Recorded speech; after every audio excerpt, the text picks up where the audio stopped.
Salam मेरे अजीज listeners. Welcome back to your own channel Self Belief, which is specially made for novel lovers. Today is a complete novel named as Ant Bala So Bala by Afshin Naeem. So let's start it. Simi जरा कंगा पकड़ा मुझे जल्दी से। अम्मा ने अजार बंद नेफे में डालते हुए सिमी को पुकारा। सिमी बगैर कुछ कहे छोटे कमरे में गई और वहीं से आवाज लगाई, अम्मा सिंगार मेज पे नहीं है कंगा। अरे तो इस तरह की मेज पे देख ले। अम्मा अजार बंद डालकर शलवार को लेकर स्टोर में घुस गईं। अम्मा वहां भी नहीं है। सिमी ने दोबारा हाँक लगाई। अरे पूछना इन कमबख्त हडहरामों की फौज से, किसने आखिरी बार कंगी की थी? किसके हाथ टूट रहे थे कंगा जगह पे रखते हुए? अम्मा स्टोर से ही चिल्लाईं। अम्मा किसी को नहीं पता। सिमी ने उन सब से पूछकर अपना फर्ज अदा कर दिया। अम्मा जो वैसे ही लेट हो रही थीं, चील की तरह छोटे कमरे पर झपटी जहां सारी फौज जफर मौज बाजमात बैठी फिल्म देख रही थी। ओ बेगैर तो बताते क्यों नहीं हो, किसने की थी आखिरी बार कंगी? अम्मा उनके सरों पे पहुंच के धाड़ी साथ ही हाथ से टीवी का तार खींच दिया। निकम्मों की वो फौज जिस पे अम्मा की धाड़ का चंदा असर ना हुआ था, टीवी के बंद होने पर खासी बेमजा हुई। चल रानी उठ, तूने किया था दोपहर को कंगा, जा देख कर दे अम्मा को। गुड्डू तू तार लगा। बबली ने बैठे बैठे छोटे बहन और भाई को हुक्म दिया। रानी बिजली किसी तेजी से हरकत में आई, भागती हुई गई, अलमारी के नीचे हाथ मारकर कंगा बरामद किया और लाकर अम्मा के हाथ में दिया।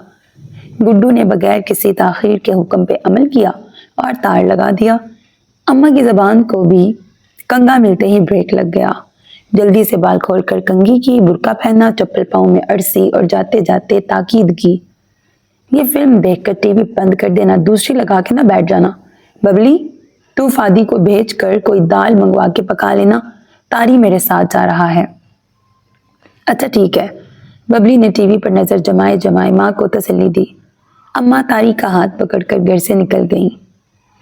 अम्मा और तारी जा चुके थे। अम्मा की खाला, जो कि अम्मा अब्बा दोनों की खाला थी, अस्पताल में आखिरी सांसें ले रही थीं। अब्बा का फोन आया था, सारा खानदान अस्पताल में जमा था। अब्बा किसी बड़ी मसरूफियत में फंसे हुए थे, सो अम्मा को जाने का कह दिया। हालांकि बबली ने कहा भी, अम्मा तुमसे पहले अगर इजराइल पहुंच गया तो तुम्हारा जाना तो बेकार हो जाएगा। एक ही बार जनाजे में मुंह देख लेना खाला का, फेरा बच जाएगा। और इतने मुफीद मशवरे के जवाब में अम्मा ने वो बेभाव की सुनाई थी बबली को कि अल्लाह की बना कमबख्त, कुछ खुदा का खौफ कर, हर किसी पे आना है ये वक्त, कल को तेरे घर कोई मरने लगेगा तो ऐसी ही बातें करेंगे लोग। रहने दो अम्मा, मरती वरती तो है नहीं तुम्हारी खाला। सफिया ममानी पता नहीं किस आस पर पूरा खानदान इकट्ठा कर लेती हैं। कोई तीसरी बार हो रहा है ये तमाशा। सोनी ने भी गिरह लगाई। मुझे तो लगता है अम्मा इस बार अगर खाला नानी ना मरी ना तो सफिया ममानी ब्रैकेट खाला की बहू ने खुद गला घोंट के मार देना है उनको। ओ बेगैर तो चुप हो जाओ, लगाम दो इन गज भर की लंबी जबानों को। खैर कल तो अम्मा को भी बहुत था इस वक्त जाने का। यूं तो अम्मा बहुत सोशल खातून थी, घर में कम कम ही टिकती थी, पर इस वक्त जाना उनकी तबीयत पे खासा गिरा गुजर रहा था। उनका पसंदीदा ड्रामा आने वाला था। ना जाने की सूरत में खानदान भर के सामने नंबर कम होने का अमकान था, सो दिल पे पत्थर रख कर ड्रामे की कुर्बानी देके अम्मा निकली थी। अम्मा के जाने के बाद सिमी ने रिसाला पढ़ने का शुगल जारी रखा, जो अम्मा की फैलाई हुई अफरा तफरी की वजह से वक्ती तौर पर मुनक़ते हुआ था। सोनी अपने हुस्न की सेवा में मसरूफ थी।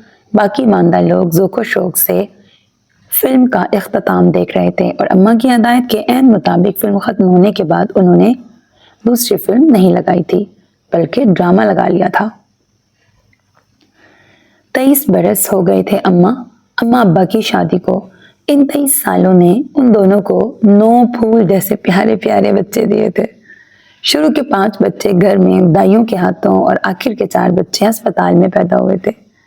सबसे बड़ी सीमाब ज़हरा, जिनको प्यार से सिमी कहा जाता था, फिर रुबाब ज़हरा जो कि प्यार से बबली कहलाई जाती थी, उसके बाद इमरान आफ्ताब जो कि गुड्डू के निक नेम से जाने जाते थे, उसके बाद रानिया कमल और सोनिया कमल जो कि रानी और सोनी पुकारी जाती थी। ये तमाम लोग बड़े बच्चों में शुमार किए जाते थे। پھر نادیہ جبین اور مریم جبین جو کہ نازو اور میری تھیں، سب سے آخر میں فواد آفتاب اور طاہر آفتاب یعنی کہ فادی اور طاری۔ بس ابھی تک اماں ابا کی ہمت یہیں تک پہنچی تھی، خیر مستقبل کا حال تو اللہ ہی جانتا ہے۔ طاری کی پیدائش پر سمی 19 برس کی تھی، ببلی 17، گڈو 15 کا۔ طاری کی پیدائش سے یہی کوئی 2-3 ماہ پہلے سمی کی سہیلی رابعہ کے ہاں بیٹا پیدا ہوا تھا، اور طاری کی پیدائش پر وہ کچھ ایسے شرمندہ تھی گویا یہ اسی کی غلطی ہو۔ گڈو نے تو باقاعدہ ہاتھ جوڑ دیے تھے سمی کے سامنے، سمی اللہ کا واسطہ ہے تجھے، اماں ابا سے کہہ اب بس کر جائیں، میرے دوست مذاق اڑا اڑا کے میرا جینا حرام کر دیں گے۔ سمی تو خود اتنی شرمندہ تھی، اس نے رابعہ سے ملنا جلنا ہی ختم کر دیا۔ باقی 3 بڑوں کے بھی کچھ اسی قسم کے تاثرات تھے۔ ہاں چھوٹے بہت خوش تھے، رہ گئے اماں ابا، وہ تو اپنے اس کارنامے پر خوشی سے پھولے نہیں سماتے تھے۔ خاندان بھر میں مٹھائی تقسیم کی، پھر بھی دل کے ارمان پورے نہ ہوئے تو پورے محلے میں مٹھائی بھجوائی، اور تو اور اماں کو بستر میں پڑے پڑے سمی کی دوست رابعہ بھی یاد آ گئی۔ اے سمی، پلیٹ میں مٹھائی ڈال کے رابعہ کے گھر بھی بھجوا دے، اس نے بھی اپنے بیٹے کی مٹھائی بھجوائی تھی۔ اس نئے حکم پر سمی سخت جزبز ہوئی۔ اماں، اس نے اپنے بیٹے کی مٹھائی بھجوائی تھی؟ بیٹے پر خاصا زور ڈالا تھا سمی نے، انداز کچھ جتاتا ہوا کچھ شکایتی سا تھا۔ بریکٹ گو کہہ رہی ہو اس نے اپنے بیٹے کی مٹھائی بھجوائی اور میں بھائی کی پیدائش کی خوشیاں مناؤں؟ اماں نے جواباً کہا، ہاں تو ہم بھی تو بیٹے کی ہی مٹھائی بھجوا رہے ہیں، کون سا بیٹی کی خوشی منا رہے ہیں؟ سمی تو کچھ بولنے جوگی ہی نہ رہی اس بات پہ۔ بہرحال کچھ بھی تھا، آج 4 برس گزر گئے تھے طاری کی پیدائش کو، اور اماں ابا سٹاپ کرتے دکھائی دیتے تھے۔ یہ بات بڑے بچوں کے لیے خاص سے اطمینان کا باعث تھی۔ آخر جب اماں کے واپس آنے کا خطرہ سر پر منڈلانے لگا تو ببلی کسل مندی سے اٹھ کر کچن کی طرف بڑھی کہ اماں اب کسی وقت بھی آ جاتی اور کھانے کے آثار نہ ملنے پر وہ صلاواتیں سناتی کہ بس ببلی کو سوچ کے ہی جڑجڑی آ گئی۔ کیا مصیبت ہے، سارے برتن گندے پڑے ہیں، ہانڈی کس چیز میں چڑھاؤں؟ بڑبڑاتے ہوئے گندا کوکر نکالا، دھونا شروع ہی کیا تھا کہ یاد آیا مہینے کا سودا تو ابھی آیا ہی نہیں ہے، اور اماں نے کہا تھا دال دکان سے منگوا کے پکا لینا۔ اوف، اب اس وقت اماں آ گئی تو نیا ڈرامہ شروع ہو جائے گا گھر میں۔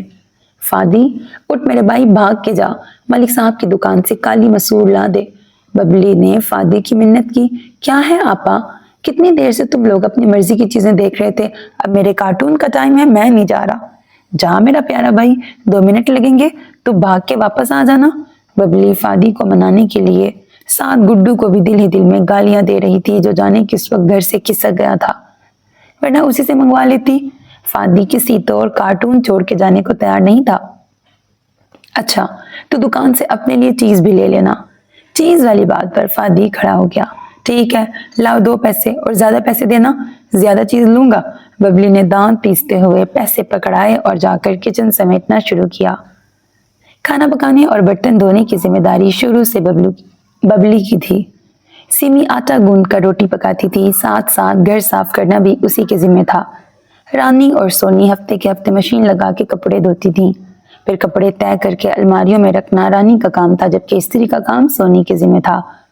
رہ گئیں اماں تو انہوں نے ساری زندگی بس 2 ہی کام دل لگا کے کیے تھے، ایک تو بچے پیدا کرنا، دوسرا گھر گھر پھرنا۔ باقی ہر قسم کے کاموں سے وہ آزاد تھیں۔ گھر کے کام لڑکیوں کے ذمہ تھے، باہر کے کام گڈو اور ابا کرتے تھے، چھوٹے موٹے دکان کے چکر وغیرہ فادی لگاتا تھا، اور طاری اماں کے ساتھ سارے زمانے میں مٹر گشت کرتا تھا۔ سمی اس گھر کا سب سے اعلیٰ تعلیم یافتہ بچہ تھی، یعنی کہ میٹرک فیل۔ اعلیٰ تعلیم یافتہ یوں کہ وہ گھر کا واحد بچہ تھی جو میٹرک تک پہنچا تھا، ورنہ باقی سب تو راستے میں ہی ادھر ادھر لڑک گئے تھے۔ ببلی نے 8ویں میں 2 بار مسلسل فیل ہونے کے بعد تعلیم کو خیر بات کہہ دیا تھا۔ گڈو اس سے 1 درجہ اوپر تھا، مطلب اس نے 2 سال ہر جماعت میں لگا کر 8ویں تو پاس کر لی تھی، پر 9ویں میں جو لڑکا تو بس پھر لڑکا ہی رہا۔ ابا کی بازار میں چلتی ہوئی کپڑے کی دکان تھی، اسے اپنے ساتھ وہیں لگا لیا۔ کچھ دن تو وہ باقاعدگی سے جاتا رہا، پھر اکتا گیا، کپڑا بیچنا اس کے بس کی بات ہی نہیں تھی۔ ویسے بھی اس کا دھیان کام پر کم لڑکیوں کو تاڑنے میں زیادہ رہتا تھا۔ ابا کو بھی اندازہ ہو گیا تھا کہ کپڑے کی دکان پہ کام نہیں کر سکتا، سو اپنے ایک دوست کی ورک شاپ پر موٹر سائیکلوں کا کام سیکھنے بٹھا دیا۔ اب 2-3 سالوں میں وہ خود چھوٹا موٹا استاد بن چکا تھا۔ رانی نے 7ویں اور سونی نے 8ویں میں فیل ہو کر اسکول چھوڑا تھا۔ باقی رہ گئے نازو، میری اور فادی، تو وہ ابھی ابتدائی جماعتوں میں تھے۔ ان کے ہر سال آنے والے سالانہ نتائج چیخ چیخ کے اعلان کرتے تھے کہ یہ تینوں بھی پڑھائی کے معاملے میں اپنے بڑوں کے نقش قدم پر چل رہے ہیں اور بڑے ہو کر خوب نام روشن کریں گے۔ طاری ابھی چھوٹا تھا، اس لیے وہ اسکول نہیں جاتا تھا، اماں کے ساتھ سیر سپاٹوں کو جاتا تھا۔ خوبصورتی کے معاملے میں اس خاندان کو قدرت نے خوب نوازا تھا۔ صفورہ اور آفتاب یعنی کہ اماں اور ابا دونوں ہی بہت خوبصورت تھے اور خوبصورتی ان کی ساری اولاد کو ورثے میں ملی تھی۔ 9 کے 9 بچے ایک سے بڑھ کے ایک حسین اور خوبصورت۔ یہی وجہ تھی کہ صفورہ کی لڑکیوں میں کوئی خوبی نہ ہونے کے باوجود ان کے رشتے خوب آیا کرتے تھے، جن کو شروع میں تو صفورہ بغیر دیکھے ہی کیڑے نکال کے رد کر دیتی تھی۔ ہاں، طاری کی پیدائش کے بعد اتنا فرق ضرور پڑا تھا کہ اب وہ رشتے دیکھ سن کر اچھے طریقے سے چھان بین کر کے پوری تسلی کرتی تھی، اس کے بعد رد کرتی تھی۔ اب اللہ جانے صفورہ رشتے ہونے کی صورت میں ہونے والی مہمان داریوں سے گھبراتی تھی یا اس کو بہت ہی شاندار بر چاہیے تھے بیٹیوں کے لیے۔ بہرحال کچھ بھی تھا، اب تک باقاعدہ رشتے کی بات چلنے کی نوبت نہیں آ سکی تھی۔ سد شکر کے اماں کے آنے سے پہلے کھانا تیار ہو گیا۔ اماں ابا ساتھ گھر میں داخل ہوئے۔ ابا دکان سے سیدھے ہسپتال پہنچے اور وہاں سے اماں کو لیتے ہوئے آئے تھے۔ لگتا ہے خالہ نانی لڑکی نہیں ابھی تک، سونی نے ببلی کے کان میں سرگوشی کی۔ ببلی نے سونی کو غصے سے گھورا، انداز میں تنبیہ تھی۔ ابھی جو اماں سن لیتی تو وہ لیکچر شروع ہوتا کہ ساتھ ہی اماں سے پوچھا، اماں کیسی طبیعت ہے خالہ نانی کی؟ اف، بڑی مشکل میں ہے بیچاری، بس اللہ رحم کرے۔ سیمی نے دسترخوان بچھا کر کھانا لگایا اور سب کو کھانے کے لیے آواز دینے لگی۔ ابا دسترخوان پہ آ کے بیٹھے تو گڈو نظر نہیں آیا۔ گڈو کدھر ہے؟ کھانے کے لیے بلاؤ اس کو؟ بریکٹ ابا کو گڈو کا گھر سے باہر نکلنا بہت کھلتا تھا، لہٰذا 5 بجے ورک شاپ سے چھٹی کے بعد اس کے گھر سے نکلنے پر پابندی تھی۔ وہ ابا گڈو، ببلی نے اٹکتے ہوئے کہنا شروع کیا۔ جملہ ابھی اس کے منہ میں ہی تھا کہ گڈو سیٹی بجاتا ہوا گھر میں داخل ہوا۔ سیٹی پر وہ کسی فلمی گانے کی دھن گنگنا رہا تھا۔ بریکٹ اف، اس کم بخت کو بھی ابھی غصہ تھا گھر میں، تھوڑی دیر اور دفعہ نہیں رہ سکتا تھا گھر سے باہر؟ سیمی نے تل ملاتے ہوئے سوچا۔ سیٹی بجاتے بجاتے اچانک ہی گڈو کے دماغ میں خطرے کی گھنٹیاں بجنا شروع ہوئی تھی۔ اپنی طرف سے کم از کم وہ ابا کی آمد سے پہلے تشریف لے آیا تھا۔ کہاں سے آ رہا ہے تو؟ میں نے تجھے منع کیا تھا کہ ورک شاپ کے بعد کہیں نہیں جائے گا تو؟ ابا غصے سے آگ بگولا ہو رہے تھے۔ ادھر گڈو کے چہرے پر ایک رنگ آ رہا تھا، ایک جا رہا تھا۔ ابا کا گرجنا برسنا ابھی ابتدائی مراحل ہی میں تھا کہ فادی اندر سے بھاگتا ہوا آیا۔ اماں، اماں، حسنات ماموں کا فون تھا، خالہ نانی فوت ہو گئی۔ ہائے میرے اللہ! اماں دل پہ ہاتھ رکھ کر کھڑی ہو گئی۔ بریکٹ گویا کوئی انتہائی ناگہانی جوان موت ہو گئی ہو۔ ابا بھی گرجنا برسنا بھول بھال کر کمرے کی طرف بڑھ گئے، اور خالہ نانی کی وفات پر کم سے کم 2 افراد نے تو دل و جان سے شکر ادا کیا تھا، ایک گڈو اور دوسرے غالباً نہیں یقیناً صفیہ ممانی۔ گڈو اٹھ بھی جا، اب 2 دن سے تو کام پہ نہیں جا رہا، ابا کو پتہ چل گیا تو طوفان اٹھا دیں گے۔ ببلی کوئی تیسری بار اسے اٹھانے آئی تھی، ابا والی دھمکی کار کر رہی۔ وہ مندی مندی آنکھوں سے بہن کو دیکھتا کسل مندی سے اٹھ بیٹھا۔ غسل خانے سے فارغ ہو کر جلدی آ جا، ناشتہ تیار ہے۔ جتنی دیر میں گڈو غسل خانے سے فارغ ہوا، سیمی گھر صاف کر چکی تھی۔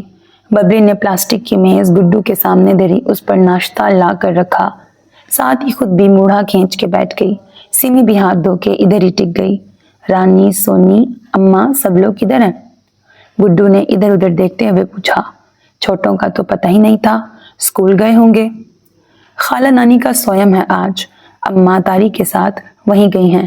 رانی، سونی پچھلے صحن میں مشین لگا کے کپڑے دھو رہی ہیں۔ گڈو سر ہلا کر ناشتے کی طرف متوجہ ہو گیا۔ 2-3 نوالے پراٹھے کے لیے ساتھ میں چائے کا گھونٹ بڑا، نظر اٹھا کے ببلی کو دیکھا اور اپنے ناخنوں سے کھیل رہی تھی۔ ببلی، میں تجھے بہت یاد کروں گا، نوالا چباتے ہوئے بہن کو مخاطب کیا۔ سمی نے اس بیتو کی بات پہ حیران ہو کے گڈو کو دیکھا۔ کیوں؟ میں مرنے لگی ہوں؟ ببلی نے ابرو اٹھا کے تیکھے لہجے میں کہا، یا تو پردیس جا رہا ہے؟ نہ ایسی باتیں نہ کر، میں تو کہہ رہا تھا۔ اس نے چائے کا بڑا سا گھونٹ بھرا، تیری شادی ہو جائے گی تو ایسے ایسے شاہکار پراٹھے کون مجھے بنا کے دے گا؟ یہ دیکھو، یہ آدھے جلے آدھے کچے موٹے موٹے کناروں والے پراٹھے۔ اس نے پراٹھا اٹھا کر نمائشی انداز میں لہرایا، اور پھر چائے کے نام پر یہ پھیکا سیٹھا کاڑھا آخر کون بنا کے دے گا؟ وہ سر دھنتے ہوئے کہتا جا رہا تھا۔ اس سے پہلے کہ ببلی جوابی حملہ کرتی، سیمی میدان میں کود پڑی۔ نہ میرے بھائی، تجھے کوئی ضرورت نہیں ہے پریشانی سے اپنا سر سفید کرنے کی، نہ اماں نے ہماری شادیاں کرنی ہیں، نہ تجھے ان لذیذ نعمتوں سے محروم ہونا پڑے گا۔ یہ سن کر ببلی نے جواب دینے کا ارادہ ترک کر دیا، یعنی کہ نہ تم پہاڑیاں بلکہ نہیں پورے پہاڑ سرکو گے، نہ میرا نمبر آئے گا۔ گڈو نے افسوس سے سر ہلایا۔ بالکل، سیمی نے انگلی اٹھا کے اس کی طرف اشارہ کیا، نہ ہماری شادیاں ہوں گی نہ ہی تیری شادی ہوگی۔ ببلی تو بلبلا کے رہ گئی اس بات پہ، اس کا بس چلتا تو ابھی کے ابھی اپنے ہاتھ خود ہی پیلے کر لیتی۔ انسان کی شکل اچھی نہ ہو تو کم سے کم بات اچھی نکالنی چاہیے منہ سے، کوئی قبولیت کی بھی گھڑی ہوتی ہے۔ تجھے بڑا شوق ہے نا کوانہ رہنے کا، تو سڑنا اس قبر میں تو بھاگ کے شادی کر لوں گی۔ وہ بولتے بولتے ہانپ سی گئی۔ شادی کا ذکر ببلی کی کمزوری تھی، اور اس موضوع پر وہ یوں ہی جذباتی ہو جایا کرتی تھی۔ سیمی اور گڈو اس کو جان بوجھ کے چھیڑتے تھے، اور یہ اور بات کہ وہ چھڑ بھی جاتی تھی۔ ہیں؟ سیمی نے ہیں کو کھینچ کے تھوڑا سا لمبا کیا، ساتھ ہی اسے ستانے کا شغل بھی جاری رکھا۔ بھاگ کے شادی کرے گی؟ کس سے کرے گی؟ ڈھونڈ لوں گی بندہ بھی۔ گڈو اور سیمی کی ہنسی اس کے غصے کو ہوا دے رہی تھی۔ اچھا، تو بندہ بھاگنے سے پہلے ڈھونڈے گی یا بھاگنے کے بعد؟ اب کے گڈو نے مداخلت کی۔ گڈو؟ چیخ کی صورت یہ نام ببلی کے منہ سے برآمد ہوا، ساتھ ہی اس نے چائے کا کپ مارنے کے انداز میں اٹھا کے گڈو کا نشانہ لیا۔ گڈو نے بھاگنے میں ہی عافیت جانی۔ اماں حسب توقع خاصی دیر سے واپس آئیں، پر اماں کے پیچھے بی جی کو دیکھ کر ان سب کی خوشی کی انتہا نہ رہی۔ سیمی تو یوں بی جی سے لپٹی کہ الگ ہونا ہی بھول گئی، خواہ ہی رونا آ رہا تھا۔ چلا ہٹ بھی جا اور کبھی نہا بھی لیا کر، اتنی بو آ رہی ہے تیرے پاس سے۔ سیمی جلدی سے پیچھے ہوئی، دوپٹے سے آنکھیں رگڑ کر صاف کی۔ سب بچے جذباتی ہو رہے تھے بی جی سے مل کے۔ لڑائی تو اپنی بیٹی سے تھی نا، ہمیں کیوں اتنی لمبی سزا دی؟ ببلی نے شکوہ کیا۔ مجھے لگ رہا ہے سفورہ تیرے بچے ٹی وی بہت دیکھتے ہیں، تبھی ایک سے ایک ڈرامہ یہاں موجود ہے۔ بی جی نے بیٹی کو دیکھتے ہوئے کہا۔ تم ان کو چھوڑو اماں، اپنی کہو، اتنے برس بیٹی کے بغیر گزارتی ہے، کبھی خیال نہ آیا میرا؟ اب بھی جو خالہ نہ مرتی تو تم نے تو قسم ہی کھا لی تھی فیصل آباد نہ آنے کی، حالانکہ کوئی اتنا دور تو نہیں ہے کراچی فیصل آباد سے۔ ماتم والے گھر میں تو ماں سے گلے شکوے کر ہی نہ سکی، اب سویم کے بعد زبردستی لے آئی تھی سفورہ اماں کو منا کے۔ اماں نے تو قسم کھائی تھی اب سفورہ کے گھر قدم نہیں رکھنا، پر تھوڑی بہت تو بیٹی کی معافی تلافی کی وجہ سے قسم توڑنی پڑی، اور زیادہ اس وجہ سے کہ اتنی دور اتنا کرایہ لگا کے بہن کا مرا منہ دیکھنے آ تو گئی تھی اماں، پر اتنی جلدی واپس جانے کا ارادہ نہیں تھا کہ 40ویں پر پھر خرچہ کر کے آنا پڑتا۔ اور رہ گئی بہن کی بہو صفیہ، تو اس سے تو کچھ بعید نہیں تھا کہ سامان اٹھا کے چوتھے ہی روز چلتا کر دیتی۔ ایسے ہی اعلیٰ اخلاق کی مالک تھی وہ، سو اماں نے تھوڑے بہت نخرے دکھا کر مان جانے میں ہی عافیت جانی۔ اور اماں کی ناراضگی کا قصہ کچھ یوں تھا کہ سفورہ کو سکندر بریکٹ سفورہ کا سب سے چھوٹا بھائی کے لیے لڑکی ڈھونڈنے کا کہہ رکھا تھا اماں نے۔ سفورہ دل و جان سے اماں کے حکم کی تعمیل میں مصروف ہو گئی، روز کسی نہ کسی گھر جاتی، دعوتیں اڑاتی، ہاتھ جھاڑتی، لڑکی ناپسند کرتی، واپس آ جاتی۔ زندگی میں ایسا VIP پروٹوکول نہ ملا تھا جو اب مل رہا تھا، پر قدرت کو ان کی یہ عیاشی پسند نہ آئی، سو وہ بھائی جس کے لیے وہ لڑکیاں ڈھونڈ ڈھونڈ کے نڈال ہو رہی تھی، اس نے خود ہی ایک لڑکی پسند کر کے نکاح کر لیا۔ چونکہ اس کو پورا یقین تھا کہ اس کی پسند اس کے گھر والوں کی پسند کبھی نہ بنے گی، سو نکاح کے بعد جا کے اماں کو خبر کر دی، نکاح میں نے کر لیا ہے، پر رخصتی تمہاری رضا سے ہی ہوگی۔ اماں کو تو لڑکی کا حدود اربا پتہ چلتے ہی گشی کے وہ دورے پڑنے شروع ہو گئے۔ تو جھگیوں میں جا کے نکاح کر کے آ گیا کمبخت، سارے زمانے کی لڑکیاں مر گئی تھیں کیا؟ بس اماں، عشق پر زور نہیں۔ سکندر نے فلمی انداز اپنایا تھا۔ جب سفورہ کو پتہ چلا تو وہ ہتے سے اکھڑ گئی، فوراً اماں کو گھر چھوڑ کے اپنے ہاں آنے کو کہا، اور ساتھ ہی یہ بھی کہ سکندر کو دھمکی دے ڈالیں جب تک اس کلموہی کو طلاق نہیں دے گا میں گھر واپس نہیں آؤں گی۔ पर अम्मा दूर अंदेश खातून थी, सबसे छोटा बेटा था, उसी के पास रहना था। अब ये हरकत तो अपने पाँव पे खुद कुल्हाड़ी मारने के मुतरादिफ थी। सो सफूरा को इनकार करके दिल पे पत्थर रखकर रुखसती के लिए तैयार हो गई और सफूरा को मियाँ और बच्चों समेत शादी में शिरकत के लिए दावत दी। इस बात को सफूरा ने अना का मसला बना लिया। अम्मा ने भी साफ कह दिया, अब तेरे घर कभी कदम न रखूंगी जो तू शादी में शरीक ना हुई। अब सफूरा ने भी मौका गनीमत जाना। तुम रूठे हम छूटे के मसादिक बाइकआउट कर डाला। एक तो शादी पर जाने के लिए पूरी पलटन के कपड़े तैयार करने पड़ते, फिर शादी में लेना देना, रास्ते का किराया वगैरह वगैरह। दूसरा, सफूरा अम्मा के हर साल पूरे 9 माह के लिए आने पर कुछ ज्यादा खुश भी नहीं होती थी। अम्मा हर बात पे रोक टोक करती थी, तो बच्चों पे ध्यान नहीं देती, घर में टिक के बैठा कर, ये क्या लूर लूर फिरती है हर वक्त। सफूरा इस 1 महीने में बंद के रह जाती थी। सो शुक्र करके अम्मा को नाराज कर दिया। आखिरी बार अम्मा तारिक की पैदाइश पे आई थी। उसके बाद अब 4 बरस के बाद बहन के मरने में आई थी फैसलाबाद। सफूरा ने खूब रो रो के माफी मांगी और स्वयं वाले दिन अम्मा को घर ले आई। अब 40वें तक अम्मा को यहीं रहना था। बीजी और अम्मा सहन में पलंग पे बैठी थी जब बीजी ने बात शुरू की। सफूरा, तूने सिमी बबली का रिश्ता क्यों नहीं किया अब तक? मैं तो इतना अरसा इंतजार ही करती रह गई कि अब सिमी की शादी की खबर आती है, अब बबली के रिश्ते की खबर आती है, पर तेरी तरफ तो सन्नाटा ही सन्नाटा है। अंदर बावर्ची खाने में काम करती बबली और सिमी दोनों के कान खड़े हुए। बीजी ने बात जारी रखी। बबली सिमी की उम्र की खानदान की तकरीबन सभी लड़कियां ब्याही गई हैं। जिनके ब्याह नहीं हुए कम से कम रिश्ते तो उनके भी तय हो गए हैं। तो किस बात का इंतजार कर रही है सफूरा? अब कोई ढंग का रिश्ता भी तो हो अम्मा, ऐसे ही तो लड़कियां उठा के नहीं फेंक देनी ना। सफूरा इस मौजू से बहुत चिढ़ती थी। बाहर का कोई बंदा बात करता था तो सफूरा वो करारा जवाब देती कि दोबारा उस बंदे की बात करने की हिम्मत नहीं होती थी, पर सामने अम्मा थी, अब उनको तो बातों से बहलाया नहीं जा सकता था। ना तो किस तरह का रिश्ता होता है ढंग का। जमीला की बहू ने अपने लड़के के लिए सिमी का हाथ मांगा, तूने उसके बात करते ही इनकार कर दिया। आखिर क्या बुराई थी उसमें? इतना अच्छा खाता कमाता लड़का, घर उनका अपना, बहन भाई सब शादीशुदा, और क्या चाहिए होता है लड़की वालों को? बीजी सवालिया नजरों से सफूरा को देख रही थी। इस बात पर सफूरा सख्त जुज़्बुज़ हुई। अम्मा, खाला जमीला बजाय मैयत को कुछ पढ़ के बख्शने के ये बातें तुम्हारे कानों में उंडेल रही थी। लोगों को भी पता नहीं क्या हो गया, न मौका देखते हैं न महल, बस उल्टी सीधी हाँकते हैं। सफूरा खिफ़त ज़दा सी तेज तेज बोल रही थी। हाँ, तू जो मैयत को पढ़ पढ़ के बख्श रही थी ना, वो भी देखा था मैंने। बीजी ने तंजिया नजरों से बेटी को देखा। अब तो इधर उधर की हाँकना छोड़ सीधी बात बता मुझे, क्यों लड़कियों के रिश्ते नहीं कर रही? खानदान का शायद ही कोई घर होगा जिसने तेरे घर से रिश्ता नहीं मांगा होगा। खाला जमीला ने बीजी की अच्छी खासी ब्रेन वॉशिंग की थी गालिबन। ये सिमी का ख्याल था जो उसने बबली के कान में उंडेला। लोग कहते हैं मैं तो लड़कियों की शादी करना ही नहीं चाहती, और भी जाने कैसी कैसी बातें कर रहे हैं। तू बता मुझे, क्या चल रहा है तेरे दिमाग में? लोग कहते हैं तू लड़कियों की शादी करना ही नहीं चाहती, और भी जाने कैसी कैसी बातें कर रहे हैं। तू बता मुझे, क्या चल रहा है तेरे दिमाग में? मैं ऐसे टलने वाली नहीं। बीजी JIT बन गई थी आज। ब्रैकेट बबली और सिमी का तो पूरा जिस्म गोया कान बन गया था। क्या है अम्मा? सफूरा कुछ बेजार नजर आ रही थी। दिल ही दिल में उस वक्त को कोस रही थी जब अम्मा को यहाँ लाने का सोचा था। सारी जिंदगी तू बच्चे पैदा करके उनको पालने में गुजर गई, अब अल्लाह अल्लाह करके जिंदगी में कुछ सुकून आया है। लड़कियां कुछ काम काज जोगी हुई हैं तो उनको उठा के अगले घर भेज दूं, तो फिर मैं जो सारी जिंदगी से मुशक्कत कर रही हूँ, औलाद के पीछे मेरे सुकून का कौन सा टाइम होगा? सफूरा ने गोया बिल्ली थैले से बाहर निकाली।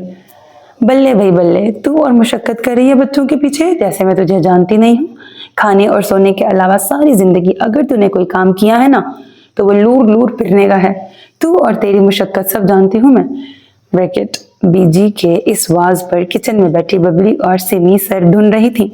और बच्चे पैदा करने की भी तूने खूब कही। अब बच्चों की शादी की उम्र में तेरे अपने चाह पूरे नहीं होंगे और तू बच्चे पैदा करने में लगी रहेगी, तो ये बच्चियों का कसूर तो ना हुआ। तारी जिस वक्त पैदा हुआ था ना, तब भी तेरी बबली सिमी शादी जोगी थी, पर ना जी। औलाद का क्यों सोचना है? सजन अपने ही चाह पूरे कर लें काफी है। मैं तो कहती हूँ तू है ही शुरू की कम अकल, और तूने मियाँ का दिमाग भी बंद कर दिया है। उसको भी लड़कियों की गुजरती उम्रें नजर नहीं आ रही। उसके बाद भी बीजी खूब खूब बोली, ठीक ठाक लगते लिए, और बबली का तो बस नहीं चल रहा था कि बीजी का मुंह चूम ले जाके। आखिर बीजी बोल बोल कर हाँप गई, बबली पानी ला कर दे अम्मा को। बबली भागती हुई पानी लेके आई। अम्मा बस कर दो, तबीयत ठीक नहीं लग रही मुझे तुम्हारी। सफूरा बोली, मेरी तबीयत को छोड़ तू अपना भेजा ठीक कर। ना तूने बच्चे पढ़ाए ना कोई गुण सिखाया। एक अच्छी शक्ल को देख के लोग हाथ मांगते हैं तो उस पर भी तू कोशिश कर रही है। लड़कियां तेरी नाज बर्दारियां करती रहें, उम्र गुजर गई तेरी पर अक्ल ना आई तुझे। तुफ है सफूरा तुझ पे। और किचन में बैठे बैठे सिमी ने बीजी पर एक फिजाई बोसा उछाला। मैं तुझे बता रही हूँ सफूरा। बीजी ने शहादत की उंगली तंबीह करने वाले अंदाज में सफूरा की तरफ की। मैं इस वक्त तक यहाँ से नहीं जाऊंगी जब तक बबली सिमी का रिश्ता नहीं हो जाता। याहू! बबली ने ऐसा बेसाख्ता नारा मारा और साथ ही दोनों बाजू हवा में लहराए कि बर्तनों का स्टैंड नीचे जा गिरा और फिजा में कांच के बर्तन टूटने से जल तरंग सी बजने लगी। क्या हो गया कमबख्तो? सफूरा का भाषण शुरू हो चुका था, पर आज का दिन खुशी का दिन था, सो बबली ने अम्मा के कोसलों का कत्तन बुरा न माना। बीजी की बहन को गुजरे 10वां दिन था आज। बहन की याद बुलाने को बीजी शबनम और नदीम की फिल्म देख रही थी। हाँ है, कैसा जमाना था। हम सारी बहनें मिलकर सिनेमा जाके फिल्म देख के आती। अम्मा बाबा को बाजार जाने का कहकर 3 घंटे की फिल्म देख के आते थे। अल्लाह जन्नत नसीब करे बहिश्तन ब्रैकेट बहन को। सबसे ज्यादा उसी को शौक था फिल्में देखने का। अब के बीजी ने दुपट्टा मुंह पे रखकर फुपक फुपक कर रोना शुरू कर दिया। फादी ने मौका गनीमत जानते हुए कार्टून लगा लिया कि जिस दिन से बीजी आई थी टीवी पर बस फिल्मी चैनल ही चलते थे। बीजी सारा दिन फिल्में देखती थी, वो भी सन 70 की दहाई की। साथ ही साथ बच्चों को बताती भी जाती थी कि कौन कौन सी फिल्म उन्होंने कौन कौन से सिनेमा में और किस किस के साथ जाके देखी थी। चैनल तब्दील होते ही बीजी फॉर्म में आ गई। चल फादी फिल्म लगा, एंड चल रहा है। आंखें दुपट्टे से पूंछ कर साफ की। फादी ने बुरा समूह बना के चैनल लगा दिया, खुद उठ के बाहर चला गया। सिमी जरा पानी में रूह अफ़ज़ा घोल के दे मुझे, दिल घट रहा है। बीजी का हर आध पौन घंटे बाद दिल घटता था और उनको खाने पीने को कुछ चाहिए होता था। फिल्म बिल्कुल इख्तिताम के करीब थी जब लाइट चली गई। उफ, आखिरी सीन था, पता नहीं विलन मरेगा कि नहीं। बीजी इख्तिताम ना दे सकने का अफसोस करती, वापता वालों को बातें सुनाती, सहन में आके बैठ गई। सफूरा भी कमरे से निकलकर बाहर आ गई। इतनी देर में खुले दरवाजे से 17-18 बरस की लड़की हाथ में प्लेट पकड़े अंदर आती दिखाई दी। ए कौन है तू? कहाँ मुंह उठाए घुसी चली आ रही है? बीजी एकदम चौकन्ना हुई। अम्मा, साथ पड़ोस वाली सकीना की लड़की है साइमा। साइमा ने झट सलाम झाड़ा। सफूरा ने बबली को आवाज दी, बबली ये साइमा के हाथ से प्लेट ले, देख क्या लाई है। बीजी इतनी देर में साइमा का बगौर जायजा लेने में मसरूफ थी। सफूरा, पिछली बार जब मैं आई थी तब तो ये छोटी सी दिखती थी, खूब कद निकाला है लड़की ने। साइमा कुछ शर्मा सी गई। बीजी मजीद गोया हूँ, सूखी सड़ी तो पहले भी थी पर अब तो बिल्कुल ही जराफा बन गई है। ऊपर से रंग भी बाप का चुराया हुआ लगता है। माँ तो बाप का चुराया हुआ लगता है, माँ तो फिर भी बेहतर है। साइमा का मुंह बन गया। ब्रैकेट, जो इस घर में गुड्डू ना होता तो वो तो थूकती भी ना यहाँ आके। दिल दिल में अम्मा जी को चंदल का बात से नवाजा। बबली ने प्लेट ली उसके हाथ से। वो मैंने आलू गोश्त बनाया था, सोचा पहले आपके यहाँ दे आऊं फिर खुद खाऊंगी। कुछ जताते हुए अंदाज थे कि ब्रैकेट, तुम्हें तो कभी तौफीक ना हुई कुछ भिजवाने की। आलू गोश्त? बबली ने हैरान होकर प्लेट को देखा जहाँ शोरबे में 3-4 आलू तैर रहे थे। गोश्त कहाँ है इसमें? वो मैंने सोचा आप इतने सारे लोग हो तो 1-2 बोटी डाल दी तो लड़ाई ना पड़ जाए, इसलिए खाली आलू ले आई। वैसे शोरबे में गोश्त का जायका है। जल्दी से वजाहत दी, साथ साथ नजरें इधर उधर भटक रही थी जैसे कुछ ढूंढ रही हो। ये ले। प्लेट खाली करके बबली ने उसके हाथ में थमाई। वो कुछ मायूस सी वापस पलटी, दरवाजे के करीब पहुंच के रुकी। वो गुड्डू कहाँ है? वो दिल कड़ा करके पूछ ही लिया। ब्रैकेट, अब दिल पर किसका जोर चलता है? वही है जहाँ रोज इस वक्त होता है। क्यों, तूने बंटे खेलने हैं उसके साथ? बबली को साइमा का गुड्डू पे ध्यान देना जरा पसंद नहीं था। इतना सोहना उसका भाई और ये सूखी छिपकली। नहीं, वो साइमा गड़बड़ाई। आखिर बर वक्त बहाना सूझा। वो हमारे किचन में छिपकली आ गई थी, मैंने कहा गुड्डू होता तो वो मार देता। गुड्डू खाली फराटे मार सकता है, छिपकली मारने मैं तेरे साथ चलती हूँ। ब्रैकेट सारी चालें समझती हूँ मैं तेरी। बबली जाने को तैयार हुई। नहीं नहीं, अब तक तो वो भाग भी गई होगी। ये कहते ही वो दरवाजे से बाहर निकल गई। मुबादा बबली साथ ही न चल पड़े। बबली हाथ झाड़ती हुई अंदर की तरफ बढ़ गई। गुड्डू काम से वापस आ रहा था, एक हाथ से बाल ठीक करता, दूसरा हाथ जेब में डाले होले होले कुछ गुनगुना रहा था, जब श की आवाज पर होंठ सिकुड़ कर इधर उधर देखा। ओ गुड्डू, आवाज साइमा की थी। गुड्डू का मूड खामखा ही खराब हुआ। एक तो ये चिमगादड़ पीछा नहीं छोड़ती, रोज घर घुसने से पहले जरूर दीदार कराती है। आज तो वैसे भी उस्ताद के घर जाने का इत्तेफाक हुआ था। उसकी हसीन और जमील बेटी से नजरें मिली थी और बस फिर पलटना भूल गई थी। गुड्डू ने नजरों ही नजरों में सलाम किया था। जवाबन उस्ताद की बेटी ने भी नजरों ही नजरों में उसे लख लानत कहा था और ठक करके दरवाजा उसके मुंह पर बस मारने की कसर रह गई थी। लेकिन इस लानत से गुड्डू जरा बेमजा ना हुआ था। वो आदी था ऐसी लानतों का। ओए गुड्डू, साइमा की आवाज उसे हाल में वापस खींच लाई। बात सुन। क्या है? गुड्डू ने बेजारी से पूछा। अम्मा ने दही बड़े बनाए हैं, मैंने तेरे लिए पहले ही अलग से प्याला निकाल लिया था। साइमा ने बताते हुए शाबाश तलब नजरों से गुड्डू को देखा। दिल ही दिल में नजर भी उतारी उस गबरू जवान की।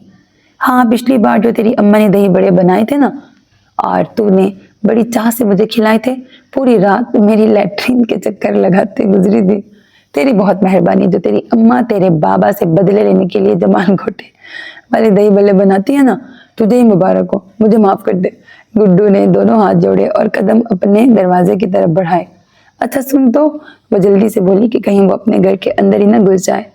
कितनी देर से दरवाजे पे खड़ी इंतजार कर रही थी। कितने दिन हो गए तू हमारी तरफ नहीं आता, तू हमारी तरफ नहीं आया। 2 घड़ी बैठ जा आके, थोड़ी देर बातें कर लेते हैं। साइमा ने आखिर में कुछ शर्माते हुए कहा। ना मैं तेरी बचपन की सहेली हूँ जो तूने मुझसे दुख सुख करने हैं, बातें करनी है ना तूने। 6 बहनें हैं मेरी, उनमें से किसी से कर ले आके। सख्त जहर लग रही थी ऐसे शर्माती हुई। गुड्डू का बस नहीं चल रहा था, पास पड़ा रोड़ा उठा के उसके सर पे दे मारे। शुक्र है कुदरत ने उसका ज्यादा इम्तिहान नहीं लिया। दूर गली में साइमा के अब्बा आते दिखाई दिए और साइमा उन्हें देखते ही गड़ाप से अंदर घुस गई। उससे ज्यादा तेजी से गुड्डू घर की तरफ भागा। ब्रैकेट इन बुड्ढों का क्या भरोसा, खुदा जाने क्या समझ बैठे। रात का खाना खाते ही बीजी ने ऐलान किया, चलो भाई कुड़ियों, उठो, बर्तन समेटो, अपने अपने काम करो। लड़कियां भी फौरन ही उठ गईं। ब्रैकेट फिल्म शुरू होने वाली थी। भाई आफ्ताब, तुझे अगर एतराज ना हो तो मैं अपनी मरहूमा बहन का खत्म कराना चाहती हूँ। खर्चा पानी सब मैं करूंगी, बस इंतजाम तुझे देखना होगा। मुझे क्यों एतराज होगा खाला, और खर्चा पानी की क्या बात है, तुम बस बता दो कब कराना है, इंतजाम हो जाएगा। अब सिर्फ बीजी, सफूरा और आफ्ताब वहां मौजूद थे। बच्चे उठकर जा चुके थे। सफूरा, तू जा जरा सब्ज पत्ती का कहवा बना कर ला मेरे लिए। बीजी बकायदा मंसूबाबंदी के तहत सफूरा को वहां से भेजना चाह रही थी। अच्छा अम्मा। सफूरा लड़कियों को आवाज देने का इरादा तर्क करके खुद ही उठ गई। बात सुन पुत्र, बीजी ने आहिस्ता आवाज में आफ्ताब को मुखातिब किया। कोई घर बार की भी खैर खबर है या बस कमाने में ही लगा रहता है? बीजी की बात पर वो थोड़ा चिटका। क्यों बीजी, क्या हुआ है, घर बार को सब ठीक तो है? आफ्ताब, तुझे याद है तेरी शादी के वक्त तेरी और सफूरा की क्या उम्र थी? ब्रैकेट कैसी बेतुकी बात की है बीजी ने, ये भी कोई भूलने वाली बात है? जी बीजी, मैं 22 बरस का और सफूरा 20 बरस की थी। 20 की वो शादी के बाद हुई थी, शादी के वक्त कुछ महीने कम थे 20 में। बीजी ने तस्सीह की। आफ्ताब ने तायद में सर हिलाया, पर बीजी की अगली बात पर वो चौंका। और तुझे कुछ याद है तेरी सीमी और बबली कितने बरस की हो गई हैं, या उनकी बारी यादाश्त खो बैठा है? समझ में नहीं आ रही थी बीजी की बात। कुछ उनको भी अपने घर बार का करने का सोचा? खाला, अब लड़कियों का मामला है, बंदा खुद तो जाके रिश्ते की बात नहीं कर सकता ना किसी से। होले से जवाब दिया। खुद जाकर अगर बंदा बात नहीं कर सकता तो जो लोग अपने मुंह से, अपनी चाह से तेरी बेटियां अपने घर ले जाना चाहते हैं, उनको इनकार करने की भला क्या तू कर? अब के वो थोड़ा चौंका। किस रिश्ते की बात कर रही हो खाला? कोई एक रिश्ता हो तो बताऊं। मैं तो हैरान हूं, तुझे ना कोई खबर है ना फिक्र। खानदान के कितने ही लोग सिमी बबली का हाथ मांग चुके हैं, तेरी बीवी तुझे बताए बिना ही इनकार कर देती है। وہ ایسا کیوں کرے گی خالہ؟ ماں ہے بچیوں کی، کچھ دیکھ سن کر ہی منع کرتی ہوگی۔ بس کر دے آفتاب، اب یہ زنوری تھی، ہوش کے ناخن لے، وہ تو ہے ہی صدا کی کم عقل اور نکمی، پر تجھ سے مجھے یہ امید نہیں تھی۔ خیر مجھے اس بحث میں نہیں پڑنا، رشتے تو میں بچیوں کے انہی دنوں طے کرواؤں گی۔ تو یہ بتا تیری جیب کے کیا حالات ہیں؟ ابھی گھر میں شادی کی رونقیں شروع ہو جائیں تو تیرے پلے کچھ ہے کہ نہیں؟ بی جی نے سوالیہ نظروں سے دیکھا۔ ہو جائے گا بی جی، کچھ نہ کچھ بندوبست۔ بس پھر ٹھیک ہے، کرتی ہوں میں کچھ۔ صفورہ قہوہ لے کر آ گئی تھی، بی جی نے بات بدل دی۔ سمی یہ سوٹ کیسا رہے گا؟ ببلی نے ایک سوٹ سمی کے سامنے کیا۔ ببلی، بی جی اپنی بہن کے مرنے کا ختم دلا رہی ہیں، ان کا ولیمہ نہیں کر رہی ہیں۔ جو تو اتنا کام والا سوٹ نکال لائی ہے، سیمی نے بہن کی عقل پر ماتم کرتے ہوئے یاد دہانی کروائی۔ بی جی نے خود مجھ سے کہا ہے کہ تو اور سیمی ذرا ٹھیک سے تیار ہونا اور ہر کسی کے پاس جا کے خوش اخلاقی سے حال چال پوچھنا۔ ختم کا تو بس بہانہ ہے سیمی، اصل میں تو بات کچھ اور ہی نظر آ رہی ہے۔ ببلی نے شرم سے دوہری ہوتے ہوئے کہا۔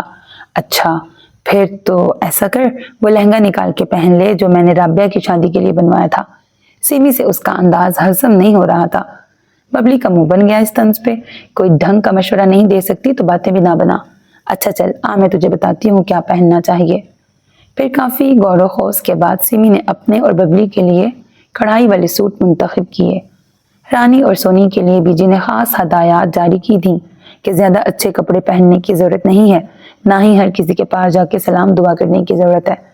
ایک طرف کو بیٹھی رہنا، جس پر دونوں نے سخت احتجاج کیا۔ کیوں بی جی، ہم کیوں نہ اچھے کپڑے پہنے؟ یہ سیمی اور ببلی زیادہ لاڈلی ہیں۔ سونی کا خوب منہ پھولا تھا۔ ارے میری شہزادیوں، تمہارے سارے ارمان ان دونوں کی شادیوں پر پورے کروں گی میں، فکر ہی نہ کرو۔ بہرحال بی جی نے جیسے تیسے سمجھا بجھا ہی لیا تھا دونوں کو۔ مہمان آنا شروع ہو گئے تھے۔ مردوں کا انتظام پچھلے صحن میں تھا۔ خواتین کے لیے 2 کمروں میں دریاں بچھائی گئی تھیں۔ بی جی نے خاندان کا کوئی بندہ چھوڑا نہیں تھا، ایک ایک کو یاد کر کے بلوایا تھا۔ صفورہ کو تو اتنے مہمان دیکھ کر ہی ہول اٹھنے شروع ہو گئے تھے۔ کیا ضرورت تھی اماں اتنا میلہ لگانے کی؟ مدرسے سے بچے بلوا کر قرآن پاک کا ختم کروا لیتی، قرآن خوانی بھی ہو جاتی، ثواب بھی مل جاتا۔ منہ ٹھیک رکھو اپنا، اور اب عادت ڈال لے ان میلوں کی۔ بی جی نے سپارہ بند کر کے صفورہ کو گھورا۔ صفورہ منہ بناتی وہاں سے ہٹ گئی۔ بی جی نے دوبارہ سپارہ کھول لیا۔ گڈو مردانے سے نکل کر کچن میں جا رہا تھا پانی لینے، جب سائمہ پر نظر پڑی۔ کالے رنگ پر چیختا چنگھاڑتا پیلے رنگ کا سوٹ، اوپر سے پیلا پراندہ کندھے پر ڈالا ہوا تھا۔ ایک تو شکل اللہ اللہ، پھر ڈریسنگ غضب کی۔ واہ بھئی واہ، کیا بات ہے سائمہ بی بی۔ گڈو دل ہی دل میں اس کے موزیکا خیز حلیے پر سر دھن رہا تھا۔ پتا تو تب چلا جب وہ سر پہ نازل ہو گئی۔ کیسی لگ رہی ہوں؟ اچھلا کر پوچھا۔ سرسوں کے کھیت میں پڑا جلا ہوا کارتوس لگ رہی ہے۔ سائمہ پر منوں کے حساب سے اوس پڑ گئی۔ کبھی بندہ دل بھی رکھ لیتا ہے۔ ایک ادائے ناز سے کہا، تجھے شاید کسی نے بتایا نہیں کہ یہاں میری مہندی کا فنکشن نہیں ہو رہا، میری خالہ نانی کے مرنے کا ختم ہو رہا ہے۔ مجھے کسی ختم شروع سے کیا لینا، مجھے تو بس اتنا پتا ہے کہ آج میں تیرے گھر آئی ہوں اور تو گھر میں موجود ہے۔ دوپٹے کا کونا انگلی پر لپیٹتے کھولتے ایک بار نگاہ اٹھائی، پھر جھکا لی۔ بریکٹ آئینے کے سامنے کتنی بار پریکٹس کی تھی، رج کے سوہنی لگی تھی خود کو ایسا کرتے ہوئے۔ پھر جو نگاہ اٹھائی تو گڈو غائب تھا۔ ہائے ہائے، اب 2-3 ڈائلاگ مزید جو بولنے تھے ان کا کیا ہوگا؟ بریکٹ چلو کوئی بات نہیں، مل جائے گا ان کا بھی موقع۔ کھانا لگوانے میں سائمہ آگے آگے تھی، ببلی سیمی کے ساتھ۔ اس کا سارا دھیان دیگوں سے سالن نکلوا کر پاس کرنے میں تھا۔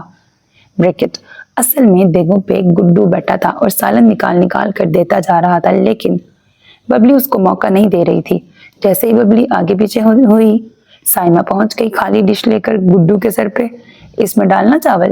نزاکت سے ہاتھ آگے کیا۔ گڈو نے چاول ڈال کر ڈش واپس کی۔ بس کچھ پل تھے، گڈو کا دھیان دیکھ کے اندر تھا۔ وہ دیکھ رہا تھا چاول کتنے رہ گئے، اور سائمہ کا سارا دھیان گڈو کی طرف تھا۔ یوں ہی بے دھیانی میں ڈش پکڑی، ہاتھ گرم گرم چاولوں سے ٹکرائے اور ساتھ ہی ٹھا کی آواز کے ساتھ ڈش زمین بوس ہوئی۔ ہائے میں مر گیا۔ گرم گرم چاول گڈو کے پاؤں پر گرے تھے۔ اس نے اٹھ کر صحن میں اچھلنا شروع کر دیا۔ بریکٹ اوہو، ایسے موقعوں پر ڈراموں میں ہیروئن کیا کرتی ہے؟ بڑا ذہن پر زور ڈالا پر کچھ یاد نہ آ سکا۔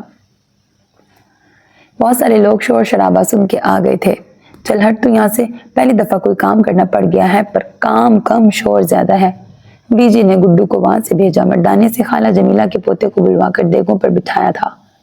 बबली, सिमी, साइमा हनूस खाना ट्रांसफर करती रहीं और खाला का जूता चोरी चोरी बबली को देखता रहा था। आय है जूता, अस्तगफिरुल्लाह, खाला का पोता, अस्तगफिरुल्लाह, मेरी जुबान, जूता ही लग रहा था, मैंने जूता पढ़ दिया, चलो। और खाला का पोता चोरी चोरी बबली को देखता रहा था। बबली ने 2 बार उसकी नजरों की चोरी पकड़ी और फिर खुद को बेनियाज जाहिर किया। ब्रैकेट, हाँ ये और बात दिल ही दिल में लड्डू फूट रहे थे। खैर खैरियत से तकरीब अपने इख्तिताम को पहुंची। कुरान खानी से जो मकसद बीजी ने हासिल करना चाहा था वो पूरा हो चुका था। खाला जमीला अपनी बहू बेटे के साथ आकर दोनों पोतों का रिश्ता डाल गई थी। बबली और सिमी के लिए बीजी ने हथेली पर सरसों जमाई। बात पक्की करते ही दिन तारीख भी तय कर दिए। सफूरा शोर मचाती रह गई, पर जो कुदरत ने लिखा हो वो हो के रहता है। आज बबली सिमी की मेहंदी की रात है, उनके मैके में आखिरी रात। कल उनको विदा होके पिया दे सुधार जाना है। बबली, सिमी की आवाज पर बबली मुड़ी। सिमी की आंखों में मोटे मोटे आंसू थे। तू रो रही है सिमी? बबली जल्दी से बहन के पास आई। बस ऐसे ही, सिमी ने आंखें पूछी। बबली, पता है मेरी हमेशा से ख्वाहिश थी कि मैं ऐसा घर बनाऊं जहां सुकून हो, प्यार हो, मोहब्बत हो, ना कोई लड़ाई हो ना झगड़ा, बस अमन ही अमन हो। सिमी किसी ट्रांस किसी कैफियत में बोल रही थी। हाँ तो हम ऐसा घर बनाएंगे ना सिमी, हम अपने घरों को मोहब्बत से, प्यार के रंगों से सजाएंगे। हमारे घरों में मोहब्बत बुनियाद होगी। हम अपने घर को पूरा वक्त देंगे, वो वक्त जो हमारी अम्मा ने अपने घर को नहीं दिया। वो दोनों देर तक मुस्तकबिल के सपने बुनती रहीं। ख्वाबों पर किसका जोर चलता है? इंसान ख्वाब तो देखता ही है, इंसान ख्वाब तो देखता ही है ना, तभी तो ताबीर मिलती है, और फिर अंत भला तो सब भला। खत्म शुद्ध। सो मेरे अजीज listeners, this was the end of this novel. उम्मीद करती हूँ नॉवल आपको पसंद आया होगा। हाँ, इसमें एक बात जिससे मैं बहुत रिलेट करती हूँ वो ये कि जब ये सिमी और बबली अपने छोटे भाई को कुछ मंगवाने के लिए बेचती थी बाजार से और वो नहीं जाता था, तो वो उसको लालच देती थी कि चलो तुम ये पैसे लेके अपने लिए भी कोई चीज़ ले आना। तो छोटे होते मेरी बड़ी बहनें भी ऐसे ही करती होती थी। मुझे याद है मैं भी इसी तरह चीज़ लेने जाती थी उनके लिए कोई सामान लेने, जब वो मुझे देती थी पैसे और वो कहती थी कि अपने लिए भी ले लेना। लाइक कुछ होता है ना, थोड़ा सा आपको एकदम कोई चाइल्डहुड मेमोरी याद आ जाती है। तो यस, मैं इस बात से रिलेट करती हूँ और इतने सारे बच्चों वाली बात से भी इसलिए रिलेट करती हूँ कि जो मेरी दोस्त थी वो लोग 11 बहन भाई थे, तो मैं उसके साथ बहुत शुगर लगाती थी कि यार तुम लोगों ने तो क्रिकेट टीम बनाई हुई है पूरी। तो ठीक है, अच्छा सा था, लाइट सा था, तो मैंने तो एंजॉय किया इसको पढ़ के। आप बताना आपको कैसा लगा। चैनल को सब्सक्राइब करना, वीडियो को लाइक करना हर किसी न भूलिएगा, because that's how you can encourage me and that's the only kind of support and encouragement which I want from all of you. Allah Hafiz.